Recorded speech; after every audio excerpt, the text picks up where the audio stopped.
berikutnya kita lanjut. Nah, realita sosial sebagai kajian ilmu sosiologi. Ya, realita di sini kita lihat di sini. Nah, dari 4 gambar ini ada sosialisasi, ya, ini. Kemudian ada hubungan sosial, nih, ya, hubungan sosial kita lihat dia berinteraksi satu dengan lain. Dan kita lihat di sini nilai dan norma. Nah, gambarnya sedang kepatuhan pada nilai dan norma. Nah, ini dari realitas sosial yang menjadi kajian. Nah, kajian ilmu sosiologi tadi, ya. Apa kajian ilmu sosiologi itu tadi? Ya, ini tadi sosialisasi, hubungan sosial. Nah, itu semua terangkum pada masyarakat. Nah, ya. Oke. Kemudian kita lihat terjadinya proses sosialisasi, yaitu pembentukan kepribadian, ya. Setiap makhluk sosial tidak bisa lepas dari yang namanya sosialisasi ini. Dia tidak bisa lepas ini sosialisasi. Terus menerus, ya. Karena di dalam sosialisasi itu adalah proses pembelajaran, pengenalan nilai norma, ya. Nah, kemudian kita lihat hubungan sosial di sini, ya. Tidak bisa lepas dengan lingkungan sosialnya, ya. Apakah dia hanya butuh untuk teman berbicara, ya. Kemudian kita lihat berikutnya di sini. Nah, ya. Nah, di sini nilai dan norma. Ketika dia harus masuk area, dia harus menggunakan salam, ya.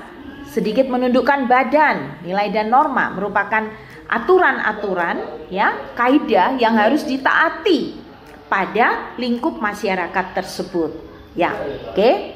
Lalu berikutnya kita lihat, nah, ya, realitas sosial yang terjadi lagi di sini. Kelompok sosial, ya, kelompok sosial terdiri dari beberapa individu nih. Nah, kemudian kita lihat di sini ada struktur sosial, struktur ini tatanan. Nah, butuh tatanan. Di sini kita lihat jajaran kabinet, ya. Ada presiden ini, ya, struktur tatanan. Kita butuh sebagai makhluk sosial. Karena kalau tidak terjadi struktur sosial, tatanan sosial dalam masyarakat, ya, itu akan terjadi satu kekacauan, ya, atau chaos. Kemudian dalam kehidupan masyarakat juga kita tidak lepas dengan adanya mobilitas sosial. Mobilitas itu adalah perpindahan, pergeseran. Nah, pergeseran ini berkaitan dengan peran dan status sosial dari masing-masing individu itu yang berada dalam masyarakat. Dia butuh mobilitas sosial, ya. Oke, kita lihat berikutnya, ya, realitas sosial yang terjadi.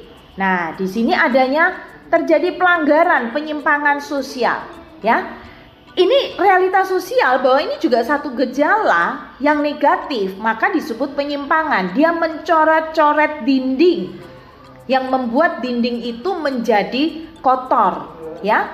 Menjadi salah satu hal yang tidak patut dicontoh, ya. Karena akan apa? Mengotori lingkungan. Ya, lingkungan itu menjadi kotor, pemandangannya kurang baik, ya. Apalagi kalau ditambahi dengan kalimat atau kata-kata yang kurang baik, sehingga dapat merusak lingkungan, ya. Berikutnya kita lihat adanya pengendalian sosial. Nah, pengendalian sosial ini merupakan pencegahan terjadinya ini tadi, penyimpangan, ya.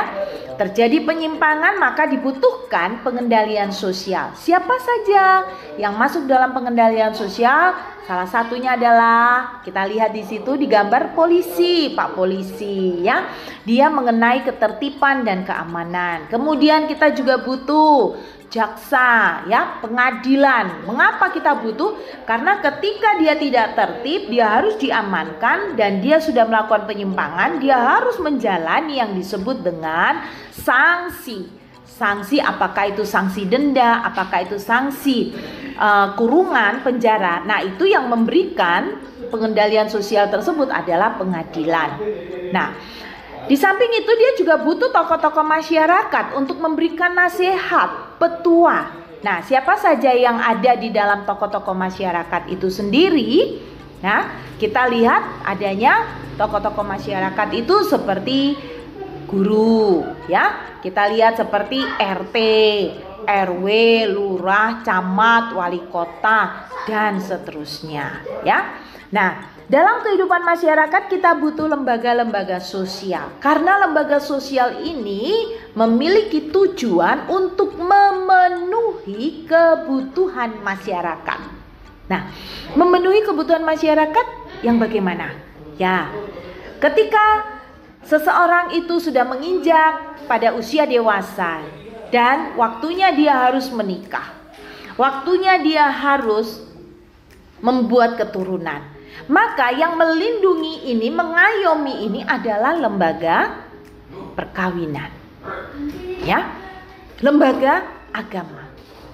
Mengapa? Karena semua lembaga-lembaga ini merupakan kumpulan dari nilai-nilai dan norma-norma yang berlaku dalam masyarakat. Maka apabila seseorang ingin membentuk satu keluarga, dia harus melewati ini. Lembaga perkawinan, lembaga agama. Mengapa? Karena mereka dapat pengesahannya. Karena di dalam lembaga agama, lembaga perkawinan ini, mereka terikat oleh peraturan-peraturan yang melandasi, ya, penyatuan dari unsur ini, dari laki-laki perempuan dengan usia dewasa. Nah, mereka terikat dengan aturan, dengan hukum yang berlaku. Nah, lewat lembaga-lembaga inilah mereka dipersatukan. Nah, kemudian kita lihat perubahan sosial. Ketika manusia dia hidup, lalu dia bertumbuh, dia berkembang, ya, dia butuh orang lain, dia berinteraksi dengan yang lain. Nah, di dalam dia saat berinteraksi, di dalam pertumbuhan dan perkembangannya, dia tidak luput dari perubahan sosial. Mengapa demikian?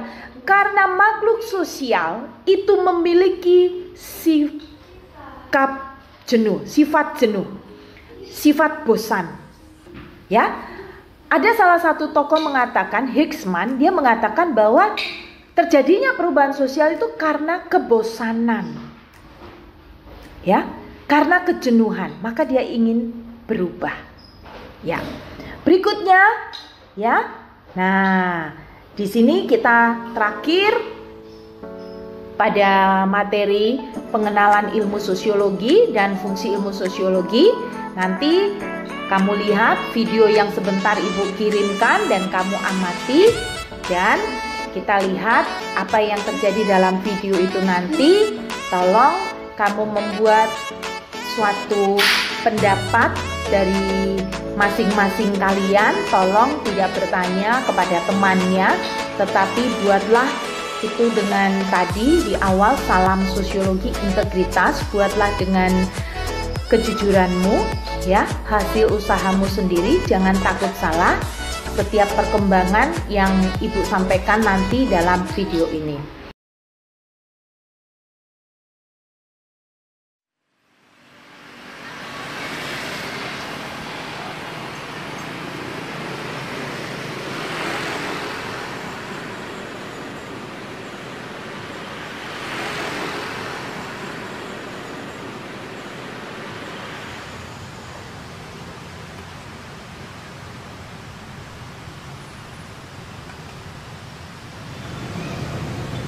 Ada apa, Mas?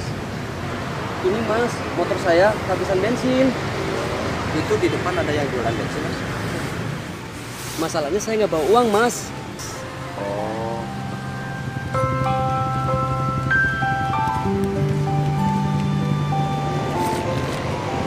Ini, Mas, pakai uang ini aja dulu. Nggak apa-apa nih, Mas. Mas ikhlas? Alah, nggak jadi soal itu, Mas. Itu tukang bensinnya ada di depannya. Terima kasih ya, Mas.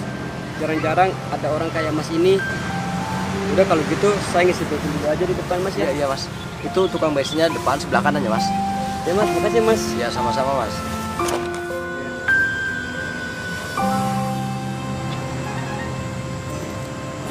Isi Makasih, Mas. Indonesia negara kita tercinta, kita semua wajib menjaganya.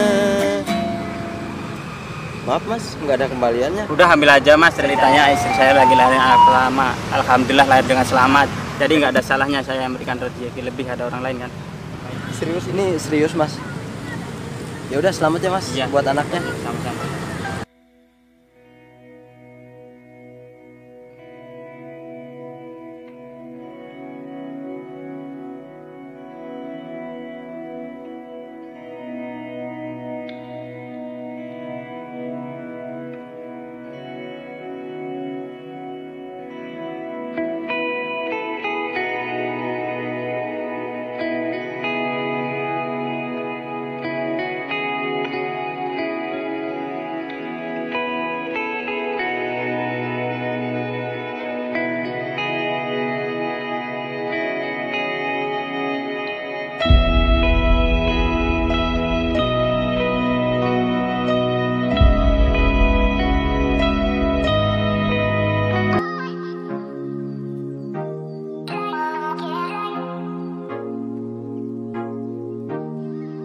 Sampai di sini dulu pembelajaran kita. Nanti Ibu sambung lagi di hari dan di jam yang akan ditentukan. Sampai bertemu. Tuhan Yesus memberkati.